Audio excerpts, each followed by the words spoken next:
Students, today we are going to learn second chapter of science part first.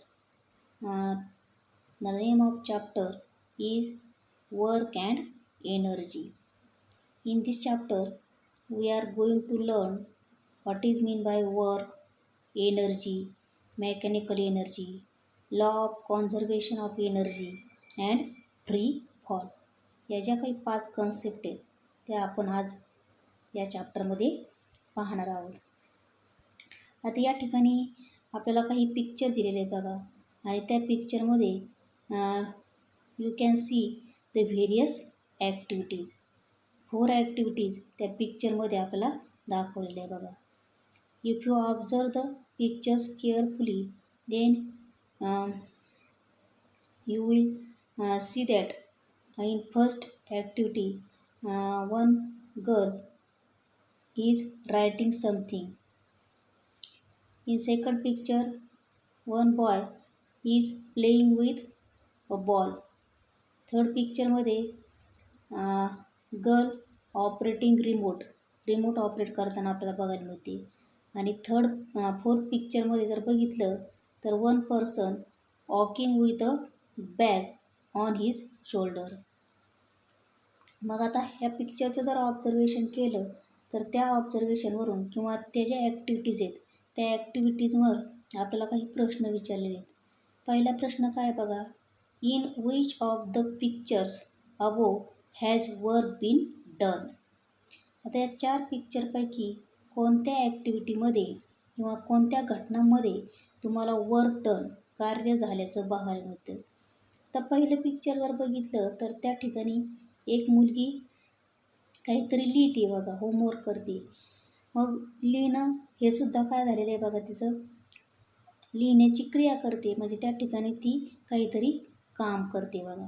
त्यानंतर दुसऱ्या पिक्चरमध्ये जर बघितलं तर तो जो मुलगा आहे तो बॉल बरोबर खेळतोय, म्हणजे खेळण्याची क्रिया ती चालू आहे. त्या ठिकाणी सुद्धा तो काहीतरी काम करतोय, वर्क करतोय. तिसऱ्या पिक्चरमध्ये जर बघितलं तर ती जी मुलगी आहे ती बसून काय करते, रिमोट ऑपरेट करते आणि टी व्ही पाहते, म्हणजे तीसुद्धा काहीतरी वर्क करताना आपल्याला बघायला मिळते. आणि लास्ट पिक्चरमध्ये बघितलं तर तो जो पर्सन आहे is walking with a bag on his shoulder, म्हणजे तो त्याच्या खांद्यावर एक मोठी पिशवी घेऊन कुठेतरी चाललेला आहे. मग आपण काय म्हणू शकतो, तर in all these cases or in all these activities we can say that work has been done. त्या ठिकाणी आपल्याला कार्य झाल्याचं बघायला मिळत असतं. पण सायंटिफिक पॉईंट ऑफ व्ह्यूने जर बघितलं तर या 4 ॲक्टिव्हिटीजपैकी फक्त सेकंड पिक्चर आणि फोर्थ पिक्चरमध्ये जर बघितलं तर वर्क हे झाल्याचं आपल्याला बघायला मिळत असतं. आणि पहिलं पिक्चर आणि तिसरं जे पिक्चर आहे त्यामध्ये वर्क डन हे घडून येत नाही. अगोदर मी काय सांगितलं तर 4ही पिक्चरमध्ये आपल्याला 4ही ॲक्टिव्हिटीमध्ये वर्क झाल्याचं बघायला मिळतं.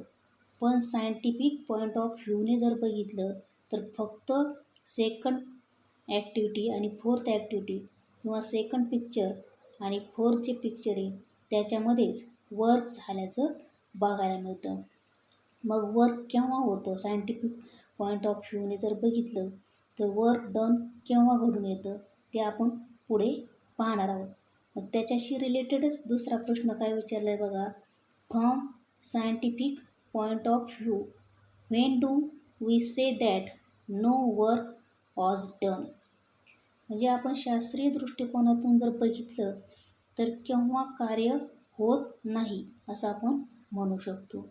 मग आता केव्हा कार्य होत नाही, तर if displacement of the body or displacement of the object is 0 then work was not done.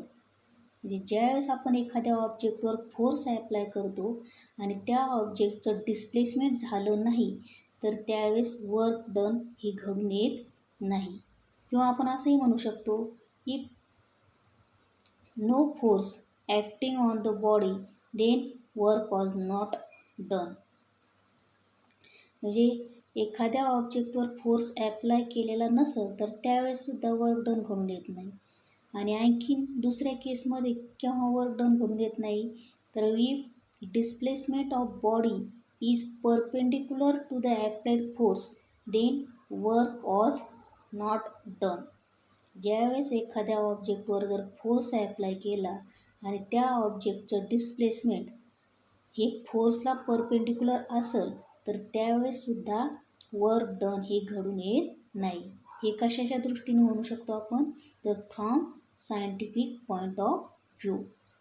Scientific point of व्ह्यूने जर बघितलं तर वर्क केव्हा घडून येत नाही, तर when we apply the force on any object then displacement not occur or displacement of body is zero then work was not done.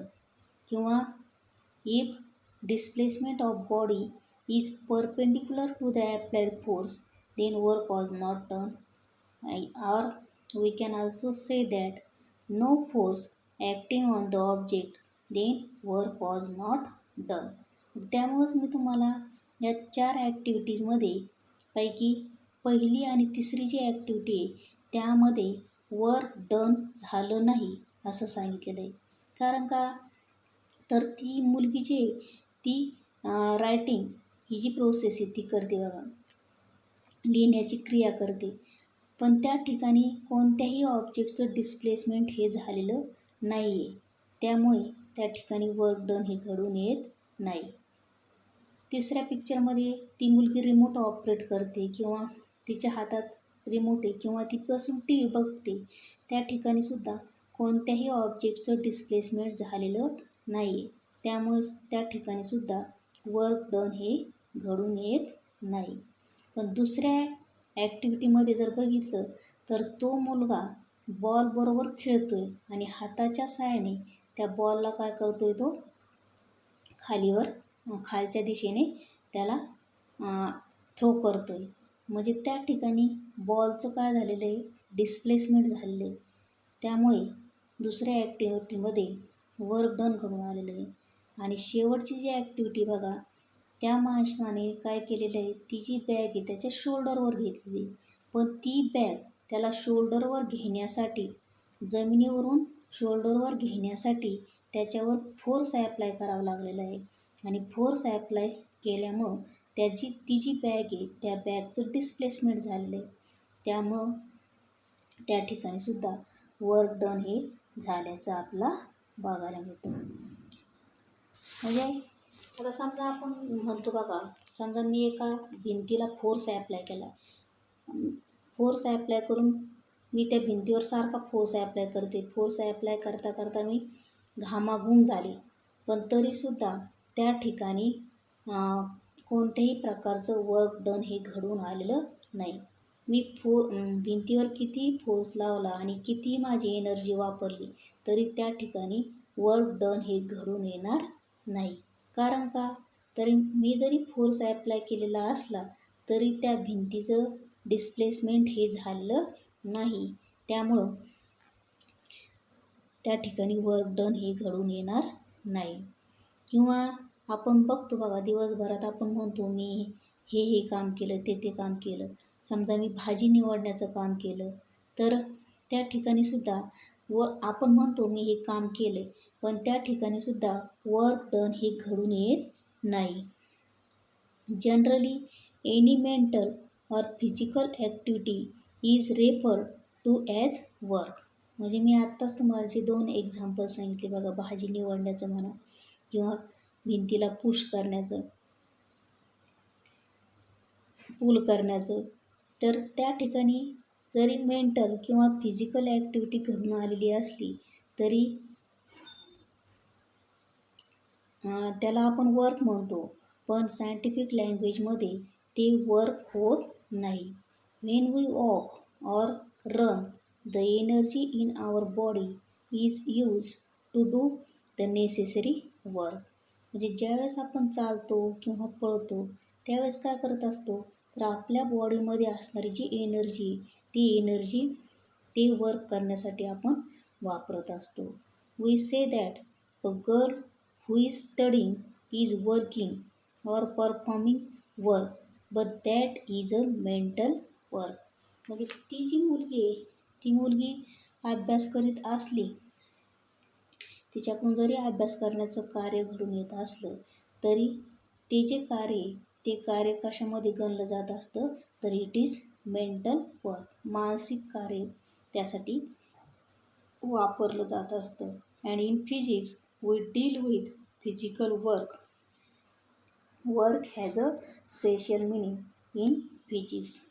भौतिकशास्त्रामध्ये भौतिक कार्याचा विचार केला जात असतो आणि इन फिजिकल सायन्स किंवा फिजिक्समध्ये जर सांगायचं झालं तर work has a special meaning, कार्याला विशिष्ट असा अर्थ असतो. मग इन सायंटिफिक लँग्वेज और in physics what is mean by work और when was work done, तर work is said to be done when a force applied on an object causes displacement of that object. आपण scientific लँग्वेजमध्ये किंवा फिजिक्समध्ये work done कशाला म्हणू शकतो, तर when we apply the force on any object, then due to the applied force the displacement of that object takes place, then we can say that work is done. ज्यावेळेस आपण एखाद्या ऑब्जेक्टवर force apply करतो आणि त्या force apply केल्यामुळं त्या ऑब्जेक्टचं जर displacement झालं तर त्या ठिकाणी वर्क डन झालं असं आपण म्हणू शकतो. You have already learn that the work done by a force acting on an object is the product of magnitude of the force and the displacement of the object in the direction of the applied force. म्हणजे काय सांगितलं बघा, ज्यावेळेस आपण एखाद्या ऑब्जेक्टवर force apply करत असतो त्यावेळेस त्याचं डिस्प्लेसमेंट जर झालं तर वर्क डन झालं असं आपण म्हणू शकतो. आणि वर्क डन म्हणजे काय, तर it is the product of magnitude of the force and the displacement of the object in the direction of the force. कार्य म्हणजे काय, तर बलाचा परिमाण आणि त्या पदार्थाचे बलाच्या दिशेने होणारे जे विस्थापन आहे त्यांचा जो काही गुणाकार असतो त्याला काय म्हटलं जातं, कार्य असं म्हटलं जात असतं. Means work is the product of force and displacement. हा त्याचा फॉर्म्युला आहे. वर्क कॅल्क्युलेट करण्याचा फॉर्म्युला काय आहे, तर work is equal to force into displacement. पण हा जो फॉर्म्युला आहे तो केव्हा वापरला जातो, तर जेव्हा एखाद्या ऑब्जेक्टवर फोर्स ॲप्लाय केल्यानंतर त्या ऑब्जेक्टचं ज्या डायरेक्शनने फोर्स ॲप्लाय केला त्याच डायरेक्शनने डिस्प्लेसमेंट होत असेल तर हा फॉर्म्युला वापरला जातो. पण बघा कधी कधी काय होतं, तर आपण जो फोर्स आहे तो फोर्स एका डायरेक्शनने लावतो आणि त्या ऑब्जेक्टचं डिस्प्लेसमेंट जे ते विशिष्ट अशा अँगलमध्ये घडून येत असेल तर त्यासाठी वापरण्यात येणारा जो वर्कचा फॉर्म्युला आहे बघा तो आपल्याला पुढं बघायचा आहे. पण हा फॉर्म्युला तुम्ही लक्षात राहू द्या की work is equal to force into displacement. हा फॉर्म्युला केव्हा वापरला जातो, तर जेव्हा ऑब्जेक्टवर फोर्स ॲप्लाय केल्यानंतर त्या फोर्सच्या डायरेक्शननेच जर त्या ऑब्जेक्टचं डिस्प्लेसमेंट होत असेल तर. त्यानंतर पुढं बघा काय विचारलं आहे आपल्याला कॅन यू रिकॉलमध्ये, म्हणजे थोडे आठवा. What are different types of forces and their examples. आता आपण बलाचे प्रकार बघितलेले आहेत किंवा तुम्हाला माहीत असतील बघा. मग बलाचे प्रकार कोणते, तर ग्रॅव्हिटेशनल फोर्स आहे, त्यानंतर मॅग्नेटिक फोर्स आहे, स्टॅटिक इलेक्ट्रिक फोर्स आहे, मस्क्युलर फोर्स, ग्रॅव्हिटेशनल फोर्स, हे सगळे बलाचे प्रकार आहेत. आता ग्रॅव्हिटेशनल फोर्सचं जर एक्झाम्पल सांगायचं झालं तर fruits falling from the trees due to the gravitational force. झाडावरचं जे फळ आहे ते जमिनीकडं खेचलं जातं, तर ते ग्रॅव्हिटेशनल फोर्समुळे होत असतं. त्यानंतर मस्क्युलर फोर्स जर एक्झाम्पल सांगायचं झालं तर त्याचं एक्झाम्पल काय सांगता येईल, तर एखादी जी ऑब्जेक्ट आहे ती ऑब्जेक्ट जर आपल्याला उचलायची असेल किंवा एखादी ऑब्जेक्ट जर आहे ती पुश किंवा पुल करायची असेल तर आपण आपल्या मसलचा यूज करून ती पुश किंवा पुल करू शकतो. किंवा for picking we required the muscular force. किंवा फॉर हिटिंग बॉलला हिट करण्यासाठी पायाच्या सहाय्याने जर आपण बॉलला हिट केलं तर त्या ठिकाणी मस्क्युलर फोर्स हा यूज केला जात असतो. मेकॅनिकल फोर्स हे सुद्धा फोर्सचा टाईप आहे बघा. मशीनचा यूज करून जो फोर्स ॲप्लाय केला जातो त्याला मेकॅनिकल फोर्स असं म्हटलं जात असतं. समजा मिक्सरचा यूज आपण करतो, वॉशिंग मशीनचा यूज करतो, वेगवेगळे मशीन्स आहेत बघा. पाणी भरण्यासाठी मोटरचा यूज करतो. मग हे जे मशीन्स आहे त्या मशीनचा वापर करून जो फोर्स यूज केला जात असतो त्याला मेकॅनिकल फोर्स असं म्हणतात. त्यानंतर मॅग्नेटिक फोर्स, चुंबकाचा वापर केला जातो मॅग्नेटिक फोर्ससाठी. म्हणजे मॅग्नेटिक जे ऑब्जेक्ट्स आहेत काही जे मेटल्स आहेत ते मॅग्नेटकडे ॲट्रॅक्ट होत असतात, त्या ठिकाणी मॅग्नेटिक फोर्स हा वापरला जात असतो. त्यानंतर स्टॅटिक इलेक्ट्रिक फोर्स, त्या ठिकाणी जर सांगायचं झालं तर if you rub the plastic comb on your hair and bring this comb near the pieces of paper, then paper pieces gets attracted to the rubbed plastic comb. आपल्या केसाला जर आपण प्लॅस्टिकचा कांगवा किंवा प्लॅस्टिकचा पेन घासून त्याच्याजवळ जर पेपरची तुकडे आणली तर ते त्याकडं ॲट्रॅक्ट होतात. त्या ठिकाणी आपल्याला स्टॅटिक इलेक्ट्रिक फोर्स हा बघायला मिळतो. फ्रिक्शनल फोर्स सांगता येईल.